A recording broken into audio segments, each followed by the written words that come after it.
पहले तो बात ये है कि ये इससे ज़्यादा शर्मनाक और कोई बयान हो नहीं सकता है। मैं समझता हूँ कि किसी भी जो भी संवैधानिक पद पर बैठा हो उसके द्वारा इस तरह के किसी भी तरह के बयान की मतलब भर्त्सना होनी चाहिए पूरे हिंदुस्तान में। तो इसको लेकर के एक तो पहली बात ये है कि इससे गंदी और कोई चीज़ नहीं हो सकती, ऐसी बात नहीं है। दूसरी चीज़ है, डाटा पे आप यकीन करें तो भारत सरकार का ही डाटा कहता है कि मुसलमानों की जो 3.5% जो ग्रोथ रेट थी वो घट करके जो है 2.3 रह गई है, यानी मतलब आधे से भी कम हो गई है ये उनकी ग्रोथ रेट है। मतलब सब, और जबकि हिंदुओं की ग्रोथ रेट है वो बढ़ी है। तो इस दृष्टिकोण से यदि आप देखेंगे तो कहीं ना कहीं यदि इसको देखेंगे तो आपसे ज़्यादा उन्होंने परिवार नियोजन अपनाया है। और यदि आप इसकी 19वीं शताब्दी से तुलना करेंगे तो जहाँ 8 से 10 बच्चे पैदा होते थे वहाँ आज जो है 2 से के आसपास रह रहे हैं। तो आप समझिए कि 2 बच्चे पे यदि वो पहुँचे हैं तो बेहतर है। लेकिन आप ये देखिए, मैं खुद अपनी पीढ़ी का देखता हूँ, मेरे फादर की पीढ़ी में जो है 8 भाई बहन थे और हम जो है 4 थे और मेरे 2 हैं। मुझे लगता है आगे आने वाली पीढ़ी के 1 होंगे या 1 भी ना होंगे, क्योंकि तो उस तरह की स्थितियां हैं। क्योंकि अब लोगों को लगने लगा है कि इस तरह से परिवार छोटे होने चाहिए। फिर दूसरा है, जो नई पीढ़ी आ रही है वो सिर्फ अपने एंजॉय करने की बात करती है और उसकी करती है। तो उस पीढ़ी की एक ये स्थिति है। तो इस दृष्टिकोण से आखिर ये इस तरह की बातें होती क्यों हैं, इसको लेकर के बड़ा विषय है। इसको लेकर ये है कि भारत की अर्थव्यवस्था इतनी बदतर हो चुकी है, 95% हम कर्जदार हो गए हैं, 62% भारत सरकार का कर्ज हो गया है।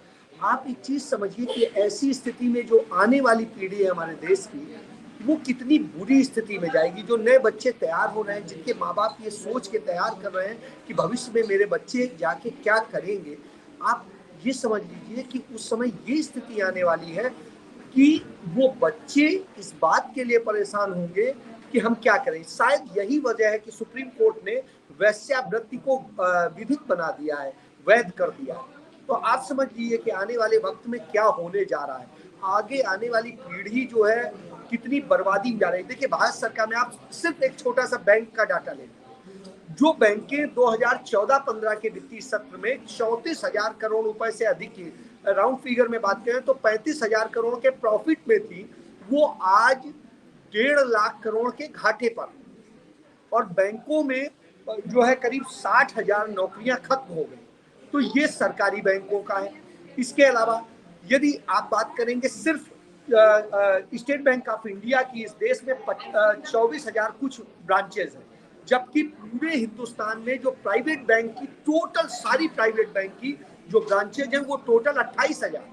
तो आप इससे समझ सकते हैं कि यदि भारत सरकार की बैंकें करीब आपको 1 लाख ब्रांचें करीब करीब सारी बैंकों की मिला के पड़ती थी, भारत सरकार ने, मोदी सरकार ने जो उनमें से 1 दर्जन बैंकें खत्म कर दी, उसके बावजूद भी आज 50,000 ब्रांचें से ज्यादा ब्रांचें जो है सरकारी बैंकों की। तो आप ये समझ लीजिए कि एक ब्रांच में यदि आप औसत में भी जोड़ दीजिए तो कितनी नौकरी देता है।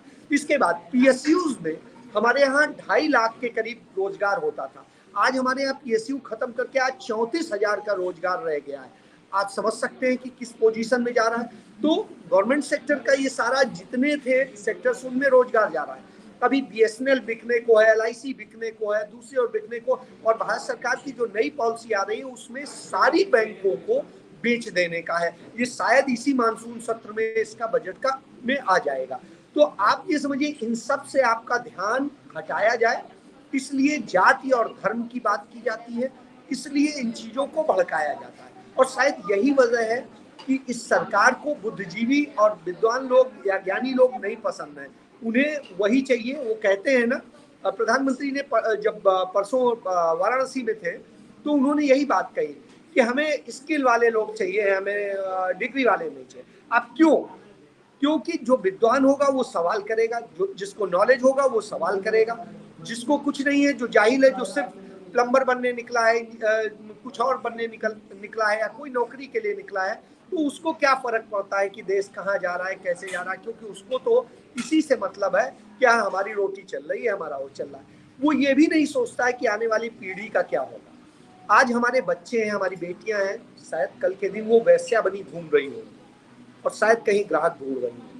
तो आज ये स्थिति में आपने लाके खड़ा कर दिया है कंट्री को। आज आप देखिए, यदि आप गवर्नमेंट का ही डाटा देख लीजिए तो हर साल करीब 50 जो लाख है वो इंजीनियरिंग के स्टूडेंट्स निकलते हैं, प्रोफेशनल्स निकलते हैं, और उन प्रोफेशनल्स में 1 लाख को भी नौकरी नहीं भारत दे पा रहा। तो आप ये समझिए कि यही कारण है कि आज इंजीनियरिंग पढ़े हुए, दूसरा पढ़े हुए बच्चे दूसरे तमाम सारे जॉब ढूंढते घूम रहे हैं, बाबू बन रहे हैं, पुलिस में जा रहे हैं, दूसरी जगह जा रहे हैं। आपने अभी यूपी पुलिस की भर्ती में देखा कि कितने बीटेक बच्चे गए। तो यही स्थिति है, इन स्थितियों में देश की अर्थव्यवस्था को खड़ा कर दिया गया है। इन्हीं कारणों से भारत सरकार जाति, धर्म और ये पार्टी जो है सत्ता में रहने के, उसे समझ में आ गया है कि लोग जाति धर्म के नाम पे लड़ते रहेंगे, हमें वोट देते रहेंगे, हम सत्ता में आते रहेंगे, किसी को कोई फर्क नहीं पड़ता है कि देश कहाँ जा रहा है।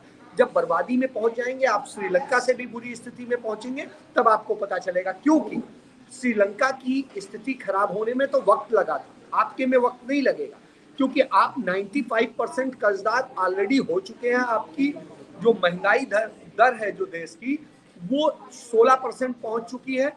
आपके यहाँ बेरोजगारी दर जो है 90 करोड़ बेरोजगारों का देश बन चुका है।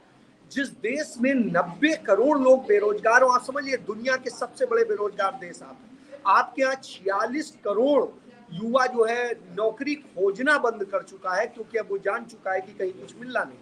तो जब इन स्थितियों में आप खड़े हो तो इसी तरह की बातें की जाएंगी, क्योंकि उसके लिए फिर अपने उन मॉडल को बताने की बजाय, और दूसरी तरफ आप देखिए हर चीज जो है प्राइवेट सेक्टर में बेचने की। आप इसका एक उदाहरण देख लीजिए कि दुनिया के सबसे बड़े जो रईस लोग हैं उनमें 5वें नंबर पे अदानी पहुंच गए, अंबानी इस 11वें नंबर पे, और जो अदानी की नेटवर्थ है वो $125 बिलियन है। तो आप समझिए $125 बिलियन की है, और वहीं दूसरी तरफ जो अंबानी की है वो $85 बिलियन की रह गई है, जो अंबानी कभी सबसे ज्यादा होते थे। और अंबानी का जो कारोबार शुरू हुआ था वो 65 के सत्र में शुरू हुआ था, और आप ये समझिए कि वो 65 से शुरू हुए थे तब इस जगह पहुंचे थे। और अदानी जो है 86 में शुरू हुए, और उसके बाद उनकी जो बढ़ोतरी हुई वो टॉप 100 में, इंडिया के भी टॉप 100 में नहीं होते थे, और आज वो दुनिया के 5वें सबसे रईस है। क्यों?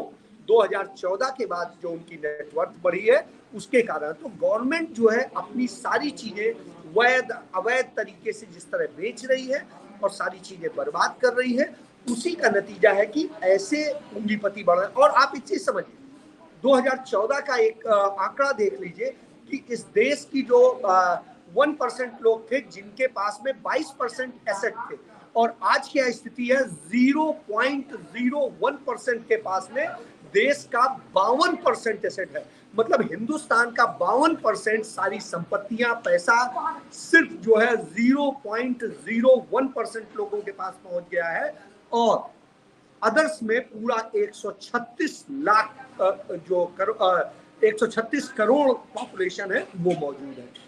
तो इससे आप अनुमान लगा सकते हैं कि इस देश की चीजें कहाँ जा रही हैं, और जब हम गर्त में जा रहे हो तो हम आपका ध्यान केंद्रित करने की कोशिश करेंगे, और ध्यान बदल के हम आपको कहाँ ले जाएंगे कि आप हिंदू मुस्लिम कीजिए, आप जातियों के खेल खेलिए, आप दूसरी चीज खेलिए। तो ये वास्तविकता है, और यही वजह है कि मोदी सरकार और योगी या जो भी सरकारें हैं इसी पर खेल रही है भारतीय जनता पार्टी की सरकारें, और इसीलिए देश की ये दशा है। और आने वाले समय में आप समझ सकते हैं कि रोजगार की दशा क्या है, तो वो सामने है जी। और आप हमसे जुड़े रहने के लिए सब्सक्राइब करें YouTube पर, फॉलो करें Twitter पर, और लाइक करें Facebook पर। और ज्यादा जानकारी के लिए आपको टाइप करना होगा सिर्फ न्यूज़ नशा।